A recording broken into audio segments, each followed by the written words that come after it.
Flore Benguigui, tu es chanteuse, compositrice et autrice. Tu produis aussi des podcasts. Tu as été une voix engagée du mouvement Musique Tout en 2020 et tu es en train de libérer la parole sur des sujets encore tabous, encore mal compris, comme l'épuisement professionnel, les emprises psychologiques dans le milieu de la musique.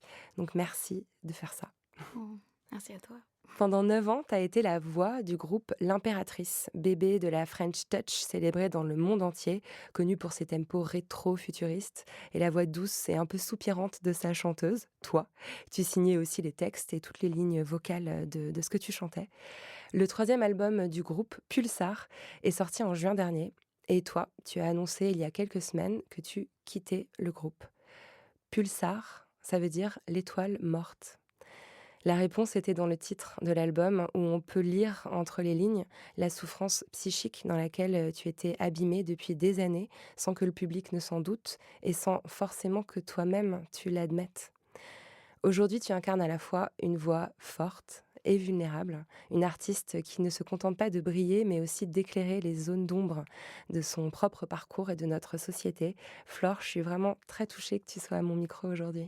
Oh là là, merci pour cette intro, je suis hyper touchée, merci.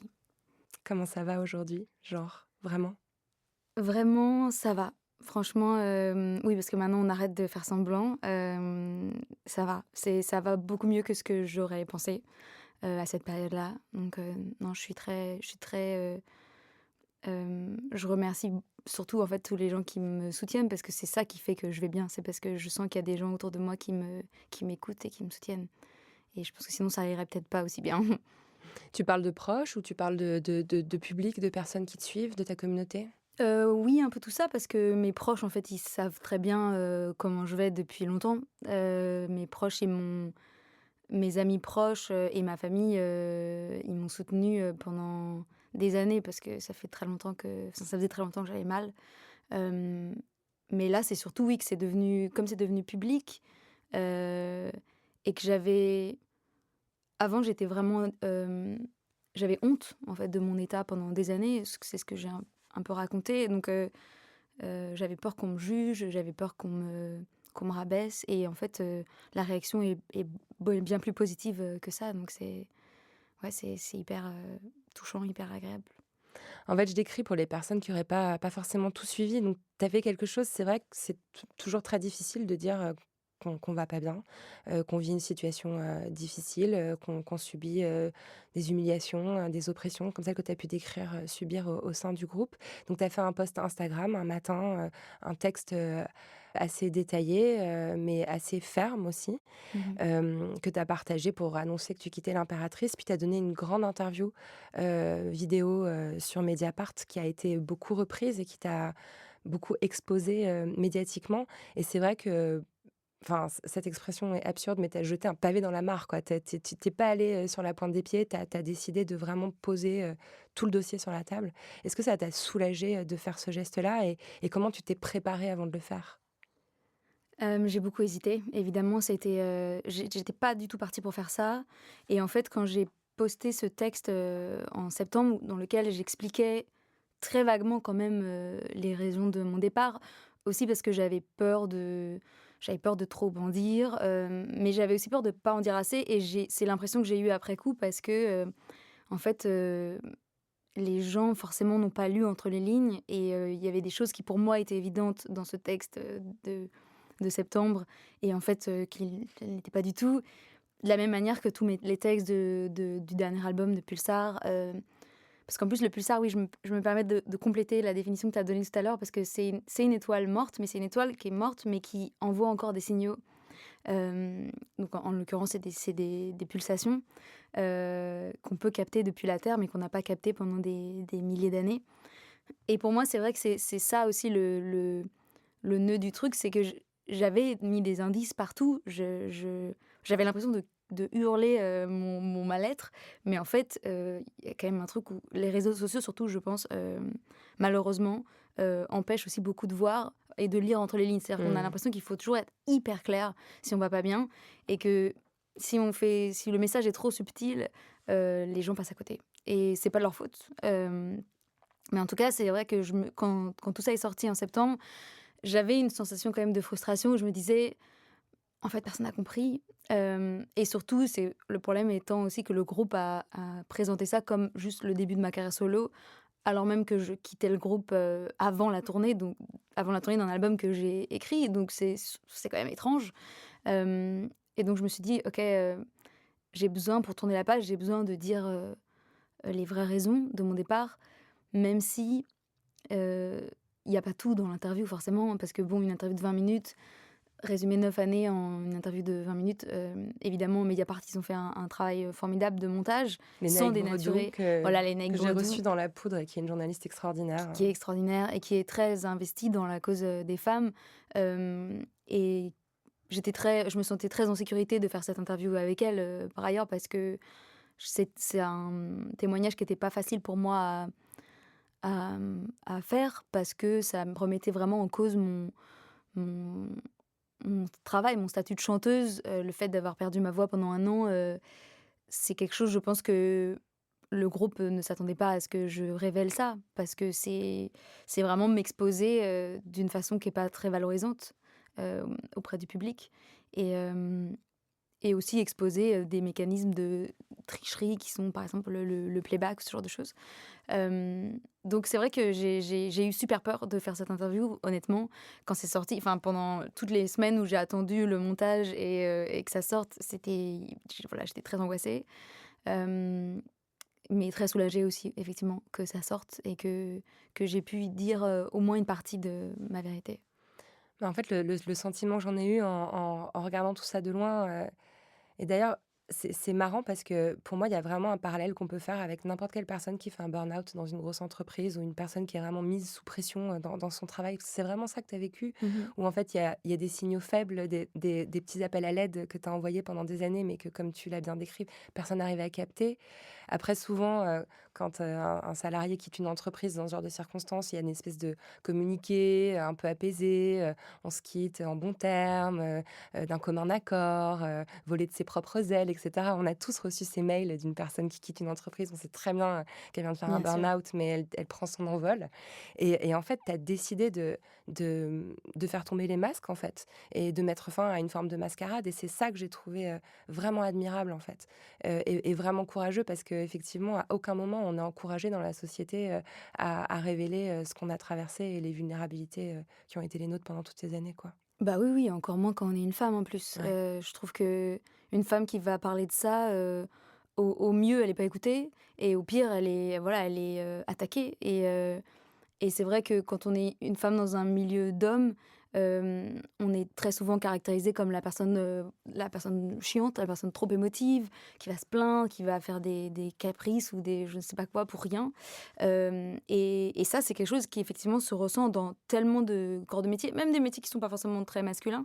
Mais j'ai reçu un nombre, mais vraiment hallucinant de messages, de témoignages en fait. C'est-à-dire que c'était même pas il y avait j'ai même pas reçu que des messages de soutien, j'ai reçu tellement de messages de femmes qui me disent: Moi, je vis ça aujourd'hui, ça fait écho avec ce que je vis» ou alors «Ça m'a permis de me rendre compte que ce que je vivais, c'était pas OK», enfin, ou «Je l'ai vécu, je suis passée par là, je t'envoie de la force» et cetera et en fait, je me suis aperçue à quel point c'était banal, mais on a tendance à vraiment occulter, tout ça et la souffrance au travail, c'est tellement, universel en fait, et je pense que voilà, les femmes, on a vraiment tendance à être, silenciées sur ce sujet, comme sur, bien d'autres. Et c'est pour ça que, ouais, je trouvais ça aussi important d'en parler parce qu'il y a plein de mécanismes, en place et qui sont aujourd'hui, je pense, à pointer du doigt et à déconstruire, si on veut éviter qu'il y ait d'autres, femmes qui se tuent au travail, aujourd'hui. Ouais, bravo de l'avoir fait. J'ai cru voir sur ton compte Instagram, que tu subissais un peu des pressions évidemment, par rapport au message de septembre où tout le monde était apaisé, là, les membres du groupe, ont dénié en fait, en gros, qu'est-ce qu'ils ont dit à Mediapart? Ce n'est pas ne reflète pas la La réalité. réalité des Ton faits, témoignage ne oui. reflète pas la réalité des faits. On reconnaît vraiment le mode opératoire de la plupart des hommes qui sont accusés de violences sexistes. Comment tu te protèges de ça aujourd'hui? Hem, Bah, en fait, me protéger, j'ai du mal à le faire, parce que évidemment j'ai bloqué, aussi, enfin, j'ai arrêté de suivre le groupe, les membres du groupe et j'ai essayé de plus, regarder, même de regarder au début, forcément, j'avais envie de voir comment la chanteuse qui m'a remplacée, interprétait, les morceaux que j'ai écrits. Surtout qu'en plus, il y a des textes très chargés, donc je me disais: «Mais comment la pauvre, comment elle Ça va doit être pouvoir tellement se bizarre pour placer?» toi, ouais. C'est bizarre pour moi et je pense que je pense à elle aussi parce que Ouais. forcément je pense que c'est une position qui est pas facile, et elle doit, je pense, se prendre pas mal de trucs, pas bien dans la figure et pour rester polie et je pense à elle forcément parce que je sais que enfin, c'est pas de sa faute. Mais j'ai essayé très vite de couper ça, de pas aller voir trop parce que forcément c'était assez douloureux, même les commentaires, j'essaie de me protéger au maximum de ça. Mais bon, voilà, on va tous voir, les commentaires, évidemment, et j'ai eu la chance quand même d'avoir une communauté hyper bienveillante. Je pense que c'est parce que je suis aussi, je suis très honnête sur mes réseaux, hem et je suis aussi très frontale, politiquement. Je cache pas du tout mes idées, politiques et féministes, notamment et ça m'a valu au début pas mal de remontrances et de commentaires, vraiment déplacés et en fait, au bout d'un moment, je crois que les gens qui en avaient marre de mes idées sont partis. Oui, ça fait le tri, en fait. Exactement et donc je me retrouve avec une communauté super bienveillante, ce qui est pas le cas, par exemple, de l'impératrice, malheureusement, aussi parce que l'impératrice, on a quand j'étais dans le groupe, on essayait toujours de enfin, moi, j'avais envie de parler de sujets politiques, forts, ce que je fais quand même aussi à travers les chansons, mais frontalement, ils voulaient jamais qu'on se place politiquement. Ce qui fait que, bah, malheureusement, les rares fois où on a commencé à dire des choses, notamment au niveau des élections, l'été dernier, et ben, les fans, la communauté, de l'impératrice a extrêmement mal réagi. Enfin, on s'est rendu compte qu'en fait, il y avait des gens qui étaient clairement pas du même bord politique que nous. Hem et je me suis dit: «Ah, bah, c'est ça aussi le problème quand t'es pas très transparent avec, ta communauté, bah, il y a des gens qui te suivent qui sont pas du tout, du même bord» et moi, j'ai la chance vraiment d'avoir des gens extrêmement bienveillants et même je me suis rendu compte que le communiqué, qu'a fait le groupe plusieurs fois, parce qu'ils ont aussi, fait un communiqué, une lettre ouverte, hier. J'ai été très surprise de voir qu'en fait, les commentaires, par exemple, parlent beaucoup de il y a des mots qui ressortent comme le gaslighting, la manipulation évidemment, aussi le fait de nier mon témoignage, enfin de remettre en cause et c'est des choses qui je me dis: «Ça, il y a un an, ce serait peut-être pas passé comme ça». Enfin, en fait, j'ai l'impression que les gens ont appris à lire entre les lignes aussi de ce genre de communiqué et ça m'a donné un espoir, fou parce que je me dis, toutes les femmes qui ont été, silenciées, qui ont pas été écoutées, aujourd'hui c'est possible. Il y a des gens qui arrivent à voir à travers et même des hommes en plus, qui arrivent à dire: «Bon ça c'est du gaslighting clairement, ça c'est de la manipulation, de la vérité» et je sais pas, moi j'ai trouvé ça hyper surprenant, hyper fort. Et hyper puissant, en fait. Et rassurant quelque Ouais, part. c'est ça. Mmh. Sans transition, Flore, est-ce que tu es forte, toi, pour identifier tes émotions? Hem, non, je vais être vraiment honnête. Non, moi, je suis une éponge un peu, donc c'est ça le problème, c'est que j'absorbe beaucoup, les émotions des gens, et j'arrive pas à gérer le trop plein d'émotions et j'essaie toujours de sauver la face. Mmh. Alors c'est peut-être le fait d'être une frontwoman, sur scène, parce que je pense que quand on est sur scène, les artistes, je trouve ça extrêmement difficile de laisser transparaître, ses émotions. Alors même qu'on est censé être traversé par nos émotions sur scène, on est censé exprimer des choses, mais en même temps, je trouve qu'il faut faire un tri en direct entre ce que tu ressens vraiment au fond de toi, la fatigue, physique, émotionnelle et en même temps ce que tu es censé transmettre aux gens. Hem Donc et je pense que ça, c'est ce qui fait qu'il y a beaucoup d'artistes aussi qui ont énormément de mal avec, la scène, avec, l'exposition, avec le fait d'aller sur scène sobre aussi, par exemple, qui pour moi, c'est un vrai, il y a une vraie question, l'alcoolisme dans la musique, c'est un gros dossier et je pense que c'est aussi parce qu'on est tellement un catalyseur d'émotions sur scène, arriver à discerner les nôtres, celles de notre personnage, sur scène et en même temps celles que les gens projettent sur nous aussi, les émotions des gens aussi qui nous envoient, enfin bref, il y a tellement un espèce de trop plein et pour peu qu'on soit un peu sensible comme moi, parfois c'est vraiment difficile à gérer. Ouais, donc tu te construis un peu une sorte de carapace, quoi. Oui, bien sûr, tu es obligé de te construire une carapace, Mais après, quand tu y arrives pas, ce qui est quand même souvent mon cas, tu as des grosses redescentes. Mmh. La scène pour moi, enfin la tournée en tout cas, qui a été, j'ai beaucoup été en tournée pendant 9 ans, donc avec en plus avec une équipe entièrement masculine. Donc c'est quand même émotionnellement pour moi, c'est aussi, bon parce que c'est des garçons qui sont pas très proches de leurs émotions. Hem, donc c'était quand même très difficile à gérer et parfois des longs mois où je vois pas mes proches, où je suis pas chez moi du tout.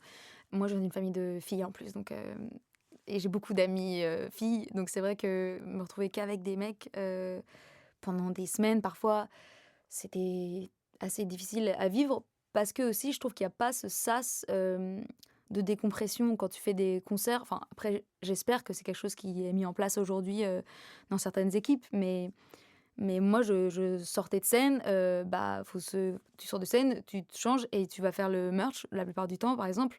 Donc tu vas voir les gens et moi c'est quelque chose qui était très difficile à vivre surtout quand j'avais mon gros blocage, vocal où je pouvais plus chanter et donc je devais après aller au merch et au merch, bah, forcément donc tu vends tes CD, tes vinyles, tu fais des dédicaces, tu rencontres les gens et tout le monde est adorable, tout le monde a envie de te parler, c'est super, mais en même temps c'est épuisant émotionnellement parce que tu as forcément envie de donner aux gens autant qu'ils te donnent. Mais en plus, quand toi, enfin, moi, j'étais hyper mal à ce moment-là et j'avais un syndrome de l'imposteur décuplé parce que bah, j'avais l'impression de pas être chanteuse, en fait, de pas faire ce pourquoi j'étais censée être là. Et quand il y a des gens qui, voilà, qui te prennent les mains, qui te regardent dans les yeux et qui te disent que tu es une personne formidable et que toi, tu te dis, mais cette personne n'a pas idée, en fait, à quel point je suis une imposture et que je suis pas la personne qu'elle croit que je suis. Et après tout ça, une fois que tu as fini le merchandising, il faut tout ranger, il faut compter, faire l'inventaire et après tu vas te coucher dans ta petite, couchette dans le bus et c'est le premier moment où en fait, ça y est, tu es enfin toute seule, même si tu es toute seule, mais en fait, tu as un mec qui dort au-dessus de toi et un mec en dessous Punaise. et Ouf! et tout le monde qui ronfle et c'est là où tu craques, où moi je craquais en fait à chaque fois, je me retrouvais pendant des heures dans ma couchette ouais, à pleurer et même en plus c'est le pire à m'occuper comme je m'occupais des réseaux sociaux aussi du groupe, je devais aller faire tous les repartager les stories et donc je voyais tous les extraits du concert et je me disais: Enfin c'est n'importe quoi, qu'est-ce que je fous là?» Ta propre image qui te revenait, en fait, comme un Exactement. boomerang, La fausse en plus image, enfin pour moi c'était pas la vérité du coup, c'était un mensonge, En donc fait, ce que ça tu c'était décris, c'est un endroit où il justement cette espèce de sas nécessaire dont on a, en fait, tous et toutes besoin à un moment donné pour: «Qu'est-ce que je ressens? Où est-ce que je suis? Qu'est-ce qui m'arrive? Qui je suis?» En fait, tu l'avais jamais, tu étais tout le temps, en train de te percuter avec d'autres émotions, d'autres images, d'autres exactement. impressions, Bah, tu l'as après quand tu rentres chez toi enfin, mais au bout de plusieurs mois, mais quoi. voilà, au bout Donc de le plusieurs, dégât est fait, quoi. semaines, mois et surtout quand tu rentres chez toi, il y a une fatigue, mais ça je pense que tous les artistes, le ressentent. Tu as une fatigue émotionnelle et physique, qui est immense et en même temps tu te dis: «Il faut que j'aille voir mes proches parce que je les vois jamais, je suis jamais là, je rate tout» et en même temps tu as même pas envie de voir des gens, tu as envie d'être enfin moi à chaque fois je rentrais de tournée, j'avais envie d'être toute seule et tu es dans un espèce de cercle vicieux qui est Ouais. vraiment pas sain, quoi. Ça me rappelle ce que Yoa m'avait dit, Ouais. à ce micro, mais voilà, enfin, je le dis pour les personnes qui seraient passées à côté, l'Impératrice, c'est quand même un groupe qui a aussi connu, une espèce de succès colossal sur la scène internationale. C'est aussi enfin, voilà, enfin, des grandes scènes, Coachella et cetera. C'est énorme, Oui, on a beaucoup tourné à l'étranger. ouais. Donc j'imagine que la pression, elle est d'autant plus décuplée parce qu'il y a des enjeux enfin là, je suis en train de me spoiler ma propre interview. Je veux qu'on arrive à parler du capitalisme parce qu'en fait, Ah la ah! raison, c'est le capitalisme. Oh Mais oui. avant, je veux parler de qui tu étais enfant. Mmh mh, OK. Est-ce que tu étais une enfant qui allait bien? Hem, oui, je pense que j'étais une enfant qui allait bien, mais qui avait beaucoup en fait, je pense que j'ai toujours eu ce truc de sauver la face parce que je suis l'aînée aussi d'une famille de Mmh. enfin, on est 6 sœurs, mais j'ai 3 vraies sœurs avec qui j'ai vraiment, grandi. Je suis l'aînée de toutes, même si elles sont toutes plus grandes que moi en taille, par contre. Et c'est vrai que j'ai toujours eu ce truc de même si mes sœurs, j'ai l'impression qu'elles ont le même âge que moi et que j'ai pas l'impression d'avoir un ascendant quelconque, mais je pense qu'il y avait ce truc de protection. En plus, mes parents se sont vraiment déchirés, quand on était ados, enfin, il y a eu une séparation vraiment, hardcore et ce qui fait qu'on était vraiment soudés avec mes sœurs et j'avais quand même ce truc de la grande sœur. Enfin, je suis censée, les protéger. Je sais pas si j'y arrivais très bien, mais en tout cas, j'avais ce poids-là, et cette idée de garder la face surtout et de pas laisser transparaître, que moi j'allais pas bien parce que il y avait, voilà, d'autres choses à gérer. Mais après, justement, j'ai quand même grandi dans une belle sororité. Je suis très proche de mes sœurs, et elles m'aident énormément, enfin, elles m'apportent beaucoup encore, au quotidien aujourd'hui. Donc je pense que ça c'était bien, et puis j'ai grandi dans la campagne profonde. Moi, j'ai grandi dans un tout petit village, dans le sud de la France. Donc je pense que j'ai aussi, ouais, j'ai grandi dans un cadre, merveilleux. J'étais dans la forêt, enfin, c'est trop bien. Donc non, je me plains pas là-dessus. Tu en tout cas, c'est comme ça que tu le décris, que tu as un peu mis du temps à trouver ta voix, que tu as voilà, que tu avais cet appel artistique, mais c'est passé par le cinéma, après tu as eu l'appel de la musique, tu as commencé par le jazz, Est-ce que tu as l'impression que ce récit que tu fais toi-même de ton parcours où tu as commencé en fait à 19 ans, je crois, c'est ça? À Mmh. vraiment, vivre, enfin, envisager la musique comme une carrière, a pu faire naître, ce syndrome de l'imposteur, qu'on retrouve souvent, dans ta bouche également? Ah oui, bien sûr. Mais même j'ai commencé à 19 ans, le conservatoire de jazz. Donc j'ai à cette époque-là même, je pensais pas vraiment à la musique non plus, professionnellement, et surtout j'ai fait de la musique, depuis j'ai commencé le violoncelle à 6 ans, mais j'étais extrêmement nulle. J'en ai fait 10 ans, mais je suis une catastrophe. Le piano, j'en ai fait aussi des années, mais je suis vraiment pas très douée. En fait, j'avais vraiment, mes parents sont pas, étaient pas, artistes, mais ils avaient une fibre, artistique quoi, ils m'ont donné. Mais en fait, j'étais tellement nulle dans ce domaine-là que je pensais pas du tout, en faire mon métier, et après quand j'ai commencé à faire du jazz, mais ça c'était plutôt quand j'avais 16 ans, parce que j'ai rencontré un contrebassiste qui m'a un peu, prise sous son aile et qui m'a mise au jazz.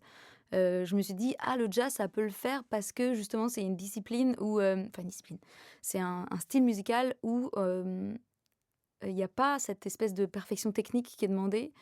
Alors, on peut penser que si, mais en fait, le jazz, c'est plutôt du lâcher prise. C'est-à-dire qu'il faut avoir une oreille quand même musicale et il faut connaître, les morceaux et cetera, pour pouvoir improviser. Mais je trouve que c'est plus une forme de lâcher prise et d'acceptation de ses propres défauts et de ce que en fait, en jazz, c'est nos défauts qui font notre style et nos particularités. Et en fait, c'est ça qui m'a plu et que je me suis dit: «Ah, bah, là, vas-y, là, s'il faut pas être parfaite techniquement», parce que je pense que j'avais déjà un syndrome de l'imposteur, à l'époque. Parce que je me disais: «Bah, j'ai pas pris de cours de chant depuis que je suis petite, je débarque dans la musique assez tard», et c'est pour ça que je suis allée vers là, vers le jazz. Mais après, quand je me suis inscrite en conservatoire, heu, j'ai quand même très vite, déchanté parce que enfin, c'est le cas de le dire, parce que, parce que en fait, au conservatoire de jazz, il y a quasiment que des mecs. Les seules femmes qui sont là, c'est les chanteuses. J'ai rencontré d'ailleurs des amis qui sont encore aujourd'hui des amis très proches, au conservatoire, parce que, bah, les chanteuses justement, tu l'impression d'être scrutée, bah, un peu comme les femmes en général, hein, mais comme tu es les seules femmes dans la pièce et que c'est un les conservatoires de jazz, on te pousse quand même, beaucoup. Heu, les chanteuses, on était vraiment considérées toujours comme les non-musiciennes, comme bah, c'était un peu les potiches. En plus, en jazz, tu as toujours ce truc où tu as le thème chanté et puis tu as les improvisations, et les chanteuses, normalement, elles font pas les improvisations, elles font le thème chanté et puis c'est très bien comme ça, et enfin voilà, il y a toujours on pousse encore le syndrome de l'imposteur, dans le jazz à fond envers les femmes. Et donc c'était pas gagné à cette époque-là, parce que je me sentais pas très à l'aise non plus. En plus, moi, j'aime bien faire enfin, j'en fais encore aujourd'hui, mais j'aime bien faire du vieux jazz. Moi, vraiment, je fais du swing, années, 30, à 50, tu vois? Donc méga niche, et en plus, en conservatoire de jazz, souvent, les gens, ils veulent plutôt faire du jazz moderne ou du free, donc moi, c'est pas trop mon truc. Donc les chanteuses, si en plus tu fais du vieux jazz old school, du jazz de papy comme ils appellent en conservatoire, bah vraiment, c'est ouais, c'est pas la classe, quoi. Donc je suis passée par là et je me suis dit, j'étais en train de me dire que, ça allait peut-être pas le faire, et c'est à ce moment-là où justement je suis rentrée, dans l'impératrice. Mais et où là justement, ah oui, c'est là où je voulais en venir.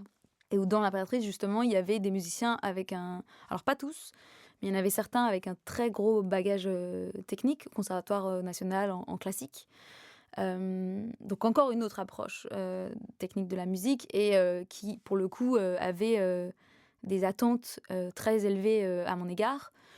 Hem, pas forcément au niveau de la composition ou de l'écriture, mais plutôt au niveau de vraiment la technique vocale et hem et ça a été très difficile à gérer parce que, au début, vraiment, quand je suis rentrée dans le groupe, j'étais j'étais hyper motivée parce que je découvrais la pop, il y a des gens qui me donnaient une chance comme ça de pouvoir, écrire des chansons. Moi, j'avais jamais fait ça de ma vie en plus, donc je découvrais et je me suis dit: «OK, faut que je donne tout pour y arriver».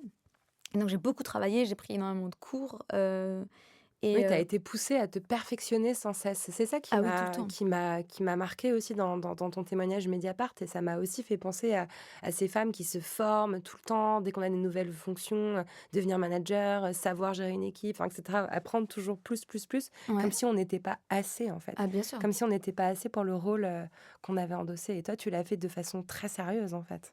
Bah oui et en plus, je trouve qu'il y a des on te demande de te perfectionner dans des domaines qui sont même pas perfectibles. Tu vois? Dans le sens où la technique vocale, OK, c'est un truc qui peut se perfectionner toute la vie. Moi, je prends encore des cours de chant, j'en ai pris vraiment pendant, plus de 10 ans maintenant et tu apprends toujours des nouvelles choses. Il y a toujours en fait, c'est un muscle, donc c'est quelque chose qui se perfectionne, comme les sportifs de haut niveau, tu peux toujours te perfectionner.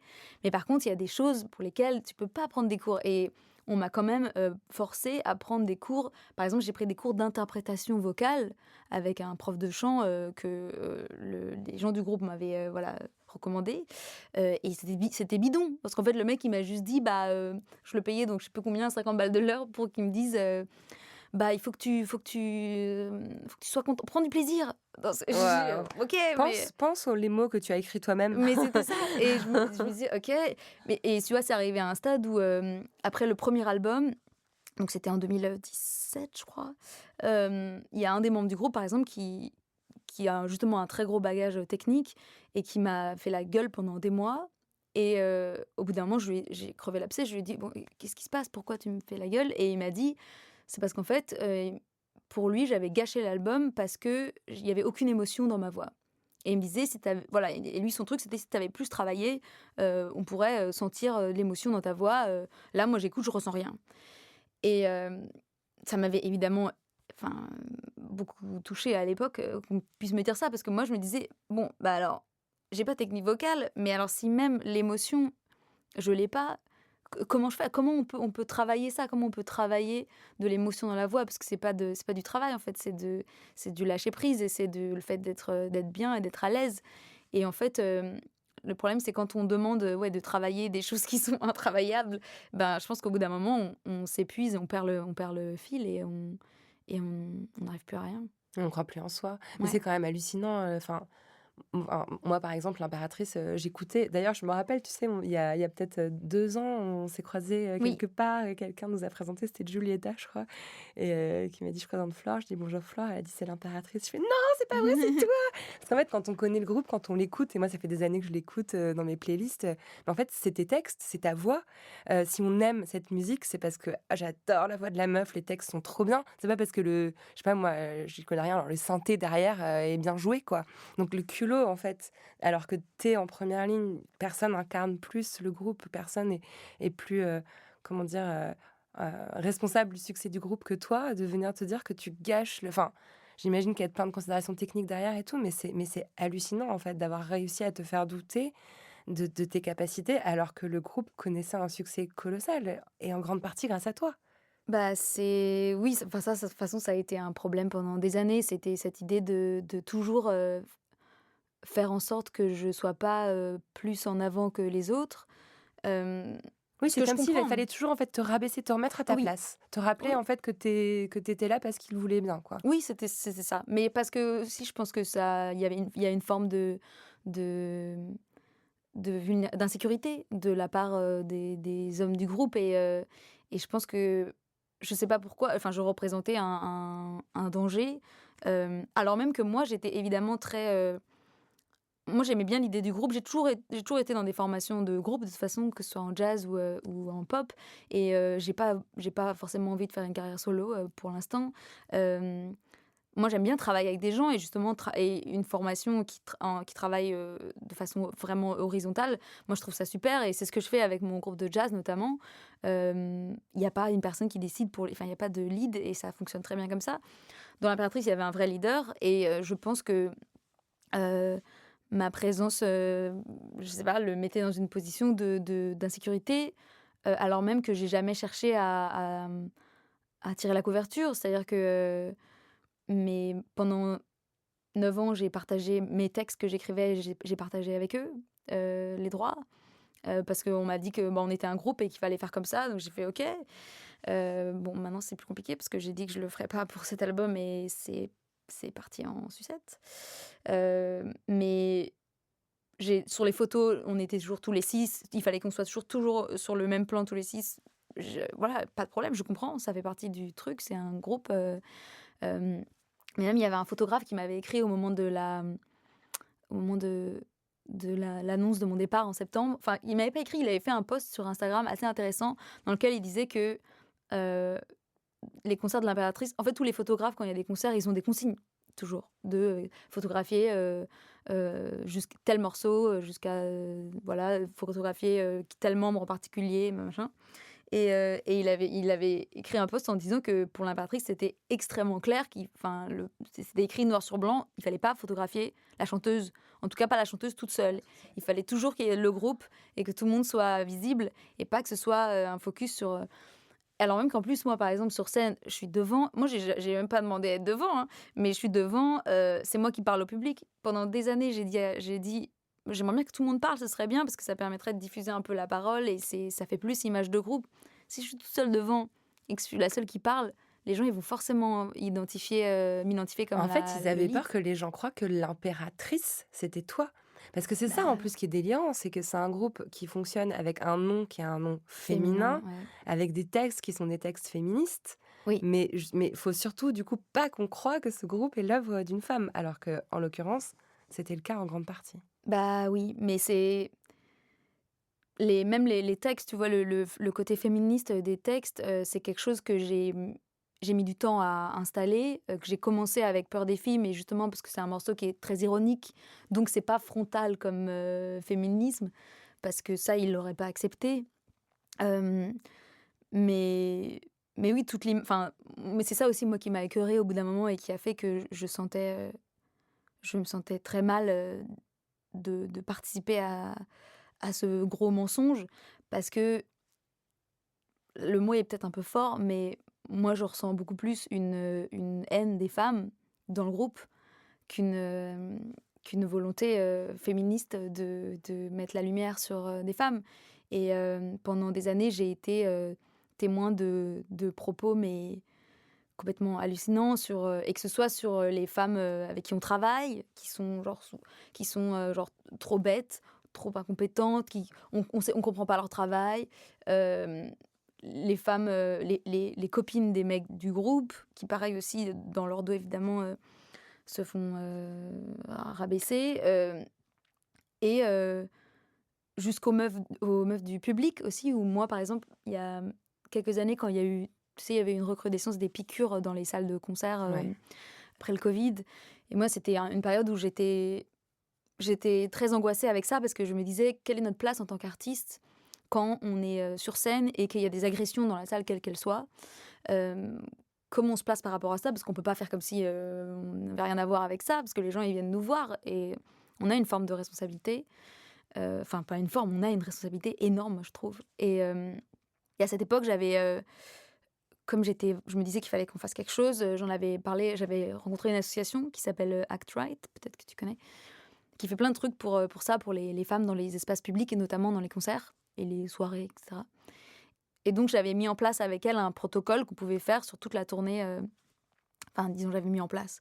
On avait discuté, on avait vu ce qu'on pouvait faire et budgétiser et en fait, je me suis pris un non franc et massif de la part du groupe, hem, qui considérait que, on fait de la musique, on fait pas de la politique. Donc ça, c'est la phrase que j'ai entendue Waouh! pendant 9 ans. Donc la sécurité, des femmes, c'est un sujet C'est de la politique, en politique. fait. Ouais, Bah, bah, oui, voilà, bien c'est sûr. la C'est politique. une opinion, en fait, de pas vouloir que Exactement. les femmes soient sédatées et violées. Bah, oui. Bah, oui, mais ça, c'est quelque chose que j'ai ressenti, même, voilà, même au niveau des élections, quand j'ai voulu prendre la parole, au niveau de dès que je voulais prendre la parole, façon, pour, quelque chose qui se rapprochait un petit peu du féminisme ou de la politique, et ben, c'était non. Et j'ai même voulu qu'on mette, des clauses dans nos contrats aussi pour pas travailler avec des personnes, qui partagent pas ces valeurs, et ça, pareil, c'était un non franc et massif. Hem et donc il y a c'est ça qui était, hyper, difficile aussi à vivre pour moi, parce qu'il y avait un tel décalage entre l'image du groupe, mais qui était en fait, mon image de féministe, et ce qui se passait vraiment, heu, enfin, en tout cas, le positionnement politique, en tout cas, le positionnement, je dirais, par rapport aux femmes, dans le groupe, qui était vraiment, hem, nauséabond, honnêtement. Mmh. Et le fait qu'on n'ait pas eu de femmes dans l'équipe aussi jusqu'à cette année, alors que pendant des années, j'ai demandé à ce qu'on ait des femmes dans l'équipe. Mais à chaque fois, c'était soit, ils en trouvaient pas, soit: «Ouais, mais le décor, il est quand même lourd». C'est vrai. Soit, enfin, il y avait toujours une bonne excuse. Et c'est pour ça même qu'aujourd'hui, dès que je parle à des femmes qui lancent des projets, émergents, je leur dis toujours: «Prenez des femmes dans votre équipe dès le début». Parce qu'en fait, une fois que vous avez commencé à vous entourer d'hommes, et ben, après, ils vont faire venir leurs connaissances, leur réseau, et ça va être que des hommes. Ça Et du devient coup, un vous boys club. exactement. Et vous allez jamais pouvoir, retrouver, reprendre la main sur votre équipe et la rendre, enfin la rendre plus inclusive, parce que, parce que c'est comme ça, dans le milieu de la musique, vraiment, c'est les hommes qui sont tous connectés les uns avec les autres, et on laisse pas du tout la place aux femmes. Mais surtout, ce qui est fou et que tu racontes dans l'interview aussi de Mediapart, c'est que tu endossais, en fait, au sein du groupe aussi, toutes ces tâches, très genrées qui Ouais. sont habituellement assignées aux femmes dans la société. Donc tu l'as dit, tu faisais les réseaux sociaux, donc la communication, l'image. Le paradoxe est inouï, c'est-à-dire que faut pas que tu sois en photo seule, mais Ouais. c'est toi qui dois gérer l'image du groupe. Tu faisais aussi, j'ai bien lu, le lavage et le repassage des tenues de scène. Oui, alors bon, ça, Tu l'as fait une fois c'est peut-être, j'en sais non, non, je rien? l'ai fait je l'ai fait pendant des années, Oh my god, mais c'est dingue. mais Moi, ça m'a rendu ouf. oui, mais alors, bah, après, c'est vrai que moi, sur le coup, je me disais: «Oh», parce que je l'ai fait, mais ça, je l'ai précisé dans l'interview, mais je l'ai fait en voulant le faire. C'est-à-dire que je disais: «Pas de problème, je m'en Oui, occupe». oui. Ils m'ont pas dit: «Flore, c'est toi qui fais, voilà, ça, je veux être claire avec ça. Mais parce que moi-même, je me disais: «Il faut que je fasse tous les trucs possibles pour être indispensable et pour pas qu'ils puissent me virer». Hem Et effectivement, il se trouve que c'est des tâches très genrées. Le stylisme aussi, que j'ai fait pendant des années, mais c'était un enfer en plus, heu, à faire, parce que justement, on devait avoir tous les mêmes fringues pour pas que je sois différente d'eux à l'image. Et évidemment, oui, j'ai repassé et lavé les fringues pendant des années. Au bout d'un moment, j'ai arrêté, hein. Genre, il y a, je sais pas, hein, je pense qu'à partir du covid, j'ai arrêté. Donc je l'ai fait pendant les 5 premières années. Mais voilà, je le faisais volontairement. C'est ça le pire, c'est que vraiment je me disais, C'était pour justifier ta valeur, en ouais, fait. ça. Comme beaucoup de femmes dans la société, en fait, croient qu'elles n'ont de la valeur que dans le soin, et pas pour leur propre, puissance. Et tu parles du confinement, tu parles du Covid, donc de 2020, et je crois que c'est à peu près à cette époque-là que tu as commencé à produire, ton propre podcast, si je me Mmh. trompe pas, Ouais. qui s'appelle «Chercher la femme», qui est génial. Enfin, vraiment sur le plan de la réalisation, sonore, de la radio et tout, ça, c'est un super podcast, hyper fouillé, hyper enquêté, où tu vas, en fait, faire, réémerger, des grandes musiciennes qui ont été complètement invisibilisées dans l'histoire de la musique. C'est passionnant à écouter, franchement, je les avais tous écoutés à l'époque et je m'en suis refait 2-3 là avant l'interview. Je disais: «Mais qu'est-ce que c'était Oh, bien!» Mais ce merci. que je trouve fou et ironique, c'est que dans ce podcast, tu décris très précisément tous ces mécanismes dont tu as été victime. Le syndrome de l'imposteur, l'invisibilisation, toutes ces femmes qui sont mises de côté, cachées derrière des groupes d'hommes, renvoyées à des tâches subalternes, arnaquées sur le plan, juridique, Ouais. exploitées, par des labels, qui n'ont, en tête que leur profit et jamais le bien-être de l'artiste. Est-ce que, en fait, tu avais besoin d'intellectualiser, toutes ces violences sexistes avant de pouvoir finalement te dire: «C'est ce que je vis moi»? Oui, bien sûr. En fait, c'est vraiment un travail, qui est passé par, enfin, je suis passée par, toutes ces histoires de femmes, et pour cette cause qui est devenue de plus en plus importante dans ma vie, enfin qui a pris beaucoup de place. Et c'est avec ça, oui, que je me suis rendu compte de ce que je vivais. Mais je pense que si j'avais pas fait chercher la femme, j'aurais peut-être pas vu, j'aurais peut-être pas pris conscience de tout ça. Euh, et après, je pense qu'inconsciemment, j'ai aussi voulu faire ce podcast pour cette raison-là.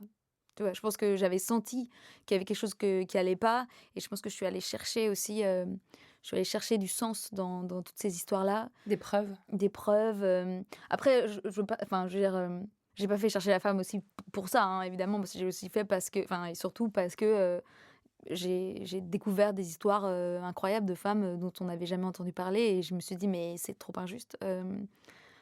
Et puis aussi parce que je pense que j'avais besoin de, peut-être en étant voilà entourée d'hommes dans ce milieu si masculin, si difficile pour les femmes, je pense que c'était une façon de leur rendre justice d'une certaine manière. Parce que je pense que l'information, évidemment, enfin l'accès à toutes ces histoires, l'information, le fait d'entendre aussi tout ce que ces femmes ont fait, c'est une première façon c'est un premier acte politique en fait, je pense. Mmh. Tu as été aussi à peu près à la même période, une des voix actives du mouvement, MusiqueToo. Je veux créditer d'ailleurs Rose Lamy, qui est, une de mes consoeurs, je sais pas si elle se revendique journaliste, Rose, mais bon, enfin moi Oui, je crois, je la perçois comme il me journaliste en semble. tout cas. En Ouais. tout cas, elle a le compte Préparez-vous pour la bagarre, elle a écrit des super bouquins et vous étiez beaucoup, en première ligne, Rose et toi, pour appeler aussi à une forme de sororité et c'est marrant quand je t'entends, me dire, «J'avais envie de rendre justice à ces femmes», ça me fait penser à la grande sœur aussi un peu que tu as été. C'est-à-dire qu'avant de te pencher sur tes propres blessures, Mhm. tu as jugé nécessaire de rétablir un peu de justice autour de toi, en fait. Oui, c'est vrai il y a eu ça, et c'est encore le cas aujourd'hui d'ailleurs parce que, tous les messages que je reçois, ou quand il y a des appels à témoignages, tout ça, j'essaye toujours de relayer, de mettre en contact, les victimes, si je peux. J'ai été assez, investie dans l'affaire, L'Homme Pâle aussi parce que, bah, le tourneur de L'Impératrice, c'est le même tourneur que L'Homme Pâle, donc c'est quelque chose qui, moi, me posait beaucoup de problèmes. Donc je me suis beaucoup investie, je suis allée, aussi au commissariat, enfin j'ai été en contact avec la journaliste de Mediapart qui a fait l'enquête. Enfin, hem, je sais que en fait, mon histoire dans la musique se résume pas à forcément ce que j'ai vécu. Je pense qu'il y a aussi tout est connecté avec tellement d'histoires de femmes, hem et c'était important pour moi, d'utiliser aussi ma portée, aussi, voilà, elle est pas énorme non plus, mais je me suis dit que j'avais suffisamment de voix, pour pouvoir essayer de diffuser au maximum, ces appels à témoignages, ces articles, ces et aussi communiquer entre nous. C'est-à-dire que pour moi, le mouvement MusiqueToo qui est encore, malheureusement, balbutiant, hem passe aussi par, la connexion entre toutes les femmes pour, se protéger au maximum. Parce qu'on sait très bien que, bah, le grand public est pas forcément, apte à entendre beaucoup de choses, et les maisons de disques et enfin l'industrie encore moins. Donc l'idée, c'est en premier lieu, le plus important, je pense, c'est se protéger entre nous dans le milieu, créer des espaces safe, et ça, c'est quelque chose pour lequel, ouais, j'essaye d'œuvrer au maximum, et notamment aussi à travers Chercher la femme. Tu dis, porter, la voix des autres, mais c'est vrai que la voix, c'est un enjeu, énorme, en fait, dans ta prise de conscience de ce qui t'est arrivé. Tu as littéralement perdu ta voix, Mmh. hem, ta faculté à chanter, mais aussi ta faculté à dénoncer, à analyser, à dire. Est-ce que tu as avec le recul, tu apportes une dimension, symbolique, à ce moment où ta santé t'a envoyé un signal aussi fort? Ah oui, bien sûr, ça, bon, je l'ai beaucoup travaillé en thérapie, mais oui, c'est évident, en fait, il y a un je pense que c'est vraiment lié, alors c'est lié, ma perte de voix, donc était vraiment quelque chose de physique, c'est-à-dire que j'ai pas perdu ma voix, pour parler, je pouvais faire des vocalises, je pouvais faire, plein d'exercices, je pouvais parler complètement normalement, mais c'était vraiment dès qu'il fallait chanter une chanson, que j'avais plus de son, et vraiment, enfin, il y a plein de personnes qui ont été témoins de ça parce que c'était une période où j'étais en tournée, où j'enregistrais aussi beaucoup, et en fait, je cherchais désespérément des personnes à qui ça aurait pu arriver à l'époque, et puis j'en trouvais pas. La seule référence que j'ai trouvée, c'est évidemment dans une, toute proportion gardée, c'est Simone Biles, Et c'est quelqu'un qui me l'a dit à cette époque-là et je connaissais pas, l'histoire de Simone Biles, donc je me suis renseignée. Bon, Donc la gymnaste voilà, américaine qui a brillé aux Jeux Olympiques, on est exactement. tous fans. Dont maintenant on connaît l'histoire. En plus, il y a un documentaire, bah, que d'ailleurs moi que j'ai regardé et qui m'a énormément, bouleversée parce que je me suis vraiment vue alors évidemment, elle est à un degré d'oppression, mais ce n'est même pas comparable et en plus il y a vraiment des violences sexuelles, en jeu. Mais en tout cas et en plus elle a sa vie en jeu parce que si elle se rate, ça peut très, très mal, finir alors que je risquais pas ma vie à chanter. Mais, cette idée de ne plus réussir à faire quelque chose qu'on a pourtant intégré dans notre corps depuis tellement d'années et que tout d'un coup il y a plus rien. Tout d'un coup c'est fini, sans explication et ça, c'est en ça que je me suis vraiment, reconnue dans son histoire et hem et bon, à l'époque, elle avait arrêté. Donc c'est ça en plus qui était difficile aussi parce que je me disais: «OK, donc elle, il lui arrivait ça et maintenant elle a arrêté. Donc qu'est-ce que je fais?» Je me suis vraiment posé la question aussi de changer de métier. Hem et et en fait, donc j'ai très vite compris que c'était parce que toutes les remarques qu'on m'avait fait pendant des années sur ma voix et le fait qu'on me considérait pas comme une bonne chanteuse ou même comme une chanteuse tout court, hem, c'est ça qui avait fait que j'en étais venue à une détestation de mon instrument. En fait, je détestais m'écouter, je trouvais que je chantais trop mal tout le temps. Donc forcément, quand on est dans une spirale comme ça, c'est logique que j'arrive plus à chanter. Mais je pense qu'il y a effectivement aussi une grosse portée symbolique parce que j'ai été silenciée, en fait, aussi pendant des années, hem et j'ai moi-même aussi, je me suis tue, moi-même, parce que j'avais pas envie de tomber le masque, j'avais pas envie de montrer la réalité de ce que je vivais, j'avais honte. Donc c'est vraiment oui, c'est vraiment, les 2 et le symbole enfin ma psy s'est délectée du symbole évidemment. C'est sûr que je perde ma voix, dans une situation pareille, c'était très fort symboliquement, ouais. Tu as commencé à la voir à quel moment ta psy, si c'est pas trop indiscret? Je la voyais avant ça. J'ai changé de psy, un petit peu avant mon blocage, donc elle, j'ai fait une thérapie pendant 3 ans avec elle, et j'ai commencé juste avant mon blocage, donc c'était à milieu 2021.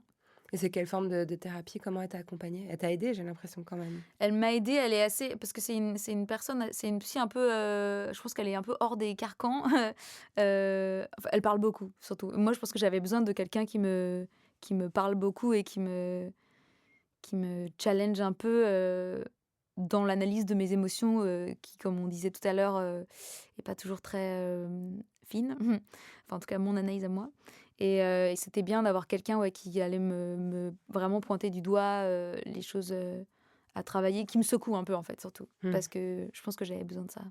Tu la vois encore? Je l'ai pas vue depuis quelques mois et je suis censée reprendre, ce mois-ci. Parce que je pense que là, j'en ai besoin. Oui, bah, être accompagnée maintenant, je pense que c'est Oui, une bonne idée. oui. J'ai vu aussi que tu avais eu recours à d'autres formes de thérapie, Ah genre oui. micro-kiné, magnétiseur et cetera. Est-ce que tu crois que ça a eu un rôle, dans ta prise de conscience ou c'était une perte de temps? Une perte de temps, d'argent, parce que tout ça coûte très cher. J'ai fait de l'hypnose aussi, ouais, les magnétiseurs, ça c'était vraiment, enfin après je suis pas contre toutes ces choses-là, les médecines, alternatives, je pense que c'est pour ça que j'ai essayé aussi parce que je me suis dit: «Bon», j'avais tellement envie de régler le problème, que j'ai tout essayé un peu en même temps en plus, histoire de et en fait, non, c'était plutôt une perte de temps parce que finalement c'était vraiment la thérapie, et aussi le fait de j'ai trouvé vraiment mais ça m'a pris quand même quelques mois, mais j'ai trouvé une prof de chant, une coach, de chant, qui je m'étais jamais arrêtée de prendre des cours, hein, donc je prenais encore des cours de chant à ce moment-là, mais j'ai commencé en 2024 surtout un travail avec une prof de chant extraordinaire qui s'appelle Nathalie Dupuis et qui surtout, en fait, me validait, et ça c'est le b.a-ba, finalement, elle m'a dit dès le départ: «Tu es pas une mauvaise chanteuse, tu es pas cassée, c'est juste on va tout reprendre à la base et on va petit à petit y aller» et elle est extrêmement bienveillante et en fait, je crois que j'avais besoin de ça, quoi Que quelqu'un et te valide? ouais, quelqu'un qui en plus sait ce que c'est le chant. Parce que mine de rien, dans le groupe, j'avais toujours des gens qui ne sont pas chanteurs en plus. Personne n'est chanteur, dans le groupe, heu mais qui m'expliquait en permanence comment fonctionnait la voix, comment je devais, travailler, comment je devais chanter et heu et en fait, moi, évidemment, avec mon syndrome de l'imposteur, bah, je prenais les commentaires, non sollicités, je prenais les explications et que j'essayais d'appliquer, par ailleurs, mais qui en fait la plupart n'avaient aucun sens parce C'est que, du bah, mansplaining absolu, en ah fait. bah, oui. Des non-chanteurs qui expliquaient à une Ah chanteuse comment mais bien chanter, sûr, quoi. bah, parce que Mmh. le chant, et c'est quelque chose dont j'ai parlé dans Chercher la femme, ça fait partie de ces métiers, ce qu'on appelle les métiers de femmes et les métiers, qui sont censés être des métiers naturels, c'est-à-dire des dispositions naturelles qu'on a, où on est censé savoir tout le monde sait chanter et donc c'est à la portée de chacun et donc on ne valorise pas du tout le travail, en fait, qu'il y a derrière ça. Derrière une chanteuse, c'est énormément de travail, c'est un travail du corps aussi dans la totalité parce que moi mon corps c'est mon instrument, si c'est pas que mes cordes vocales, c'est-à-dire que c'est vraiment, faut que je l'entretienne, faut que je fasse du sport, faut que je dorme bien, c'est comme un sportif, c'est un travail, constant et souvent voilà, on a tendance à tous les musiciens ont tendance à penser et ça vraiment c'est une généralité je pense, c'est pas que dans l'impératrice. Les musiciens ont tendance à penser qu'ils savent, ils savent ils savent, comment gérer une voix et comment être chanteuse. Et en fait non. Et hem et je pense que ça aussi, le fait de faire un vrai travail, même si j'ai pris des cours de chant pendant 10 ans, mais un vrai travail avec quelqu'un qui me disait, que je faisais bien et que voilà, que j'avais pas enfin que mon syndrome de l'imposteur était pas nécessaire. Elle est tellement belle ta voix en plus. Moi, je trouve ça Oh, hallucinant d'entendre ça. Enfin, et alors, merci. c'est là que je voulais en venir au capitalisme. C'est qu'en fait, une illumination en t'écoutant. Encore une fois, ça m'a renvoyé à toute la réflexion sur la psychologie au travail et les risques psychosociaux.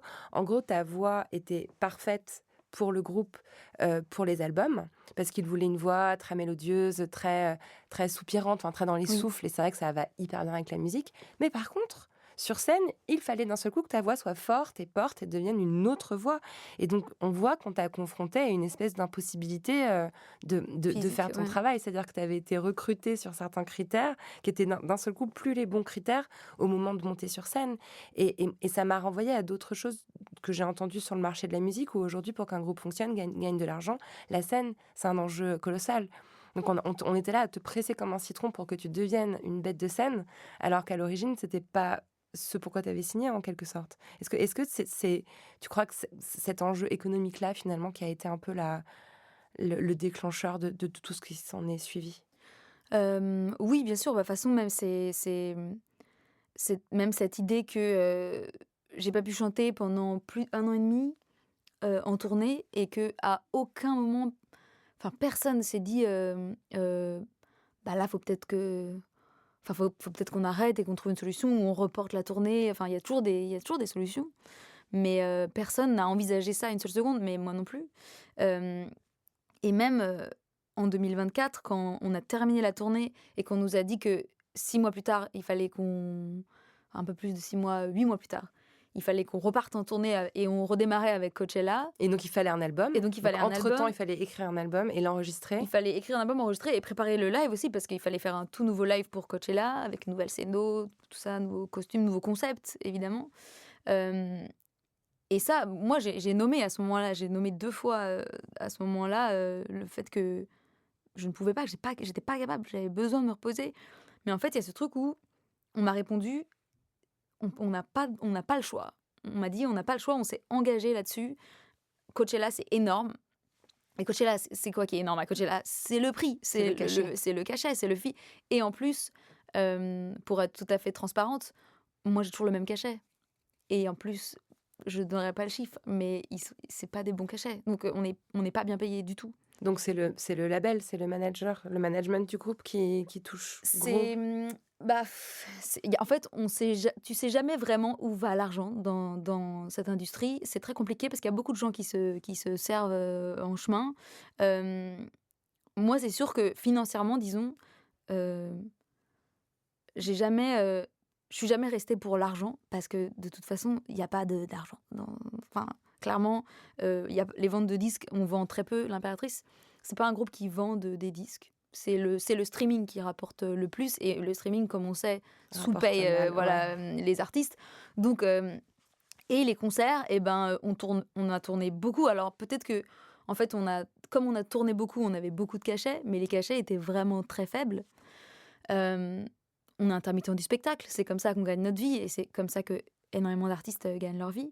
Mais en fait, moi, je suis pas restée pour l'argent, comparé à par exemple, j'ai d'autres, chanteuses qui sont parties de projets que je nommerai pas ici, mais que j'ai contactées au moment j'avais envie, où j'en pouvais plus et j'avais besoin de parler, d'envisager de partir et cetera. Et hem et il y en a une notamment qui m'a dit, moi je suis restée pour l'argent, combien tu gagnes?» Et je lui ai dit, elle a dit: «Ah oui, non, mais là, il faut que tu partes tout de Casse-toi. suite, en fait. Qu'est-ce que tu fais là?» Mmh. Et parce qu'après je comprends moi aussi qu'on est dans une société où, les gens voilà, les artistes, c'est un métier difficile, c'est un métier où, c'est un métier où on n'a pas de stabilité financière, donc je comprends aussi que parfois, bah, il y a des gens qui restent dans des contrats avec des maisons de disques dans lesquelles ils se sentent pas bien, où ils sont épuisés pour l'argent. Je peux comprendre. Après, c'était pas mon cas, hem et par contre, on sent qu'en face, il y a une volonté de jamais lâcher, pour pouvoir, le plus possible, générer, de l'argent. Sachant que normalement, quand tu es dans la musique et que tu veux faire de l'argent, il faut faire, par exemple, une tournée des zéniths. Là, tu fais beaucoup d'argent. Nous, c'est pas ce qu'on on n'a jamais fait ça. Donc c'était plutôt des dates à l'étranger et les dates à l'étranger, le problème, c'est qu'il y a tous les transports, les avions, parce qu'en plus, souvent, tu voyages en avion, ce qui pour moi aussi était une aberration, Par rapport à tes valeurs. par rapport à mes valeurs, prendre des avions, tous les jours, mais moi ça me faisait mal au cœur et en plus on peut rien faire, on peut rien dire. On peut pas, il y a pas d'autre solution. Parfois on prenait le tourbus quand c'était possible, mais le tourbus quand tu dois faire, Oslo, Lisbonne, bah, tu peux pas, tu peux clairement pas, c'est 3 jours de bus. Vomito. Voilà, en plus, on avait fait Oslo-Paris, je me rappelle, c'était 30 heures de bus, c'était interminable. Mais, donc c'est des tournées qui sont très coûteuses en plus, donc qui génèrent pas forcément, beaucoup d'argent. Hem, mais, j ouais, Donc c'est donc là où je vois une exploitation, ultra capitaliste de ta voix à des fins financières, je suis en train de faire, non, Che Guevara, si non, non, il y a forcément ça, mais aussi parce qu'il y avait un conflit d'intérêts, dans le sens où en plus on était dans un tout petit label, Microclimat et donc c'est-à-dire que l'économie du label repose, sur l'impératrice, Mmh. globalement. Mmh. Heu Oui, oui.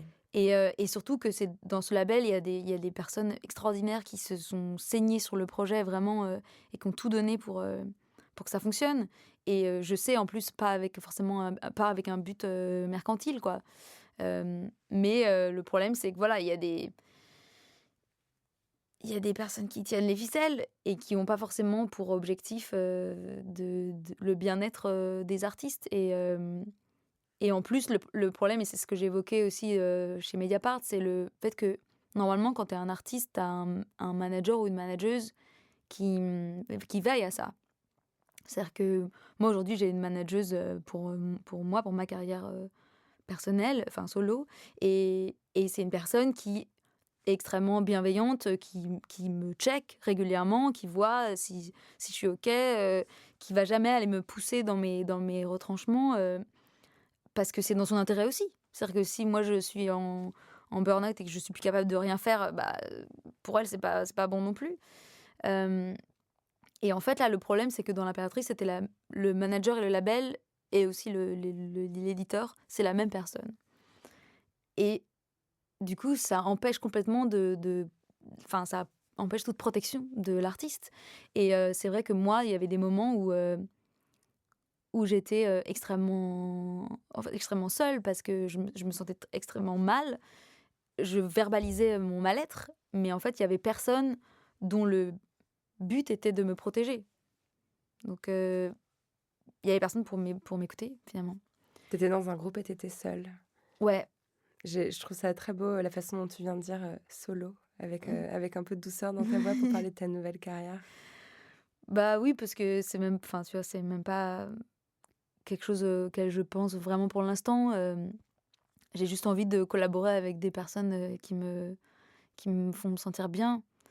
Hem et qui font attention, en fait. Je trouve que c'est trop rare les personnes qui font attention aujourd'hui et Mmh. dans cette industrie surtout Et parce que c'est très facile de fermer les yeux et de se dire, «Bon, bah, Flore, elle monte sur scène tous les soirs.